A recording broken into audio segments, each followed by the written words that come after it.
Magsinabaw tayo guys ng isdang pangigi. Yan, apat na slice yan guys.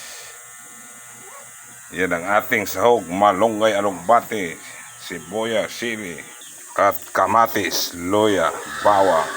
Ayan, sama-sama na yan dyan guys. Ayan, kulo na yung ating sinabaw.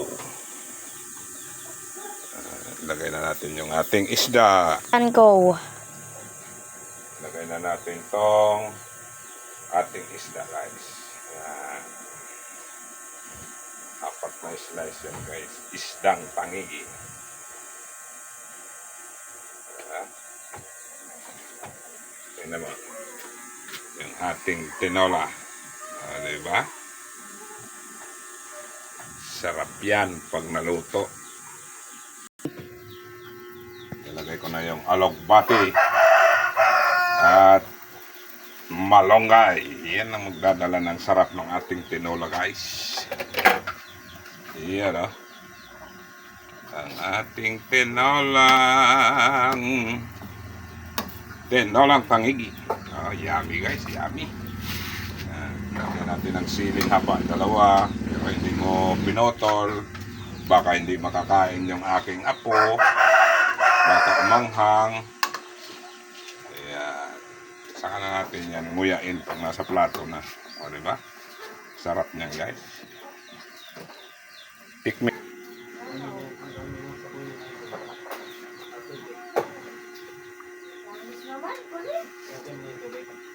Wow! Sabaw pa lang, ulam na guys.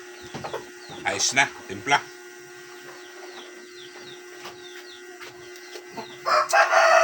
Kain na na!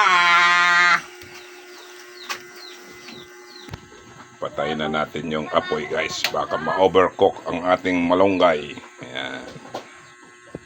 Mapait din kasi yung malunggay guys pag na-overcook. Kailangan din sakto lang ang pagkaluto, hindi lata, kasi pag lata ay lalabas ang pait ng malunggay. Kaya tingnan nga natin guys kung luto na. Ayan, yan yung ating laman ng pangiging tinola. Luto na guys. Kaya tayo kumain ng malunggay at saka sabaw, isda. Ang malunggay ay pangpahaba ng buhay. Bye-bye. Pakishare na lang, pakipollow ng ating video. Thank you sa panonood.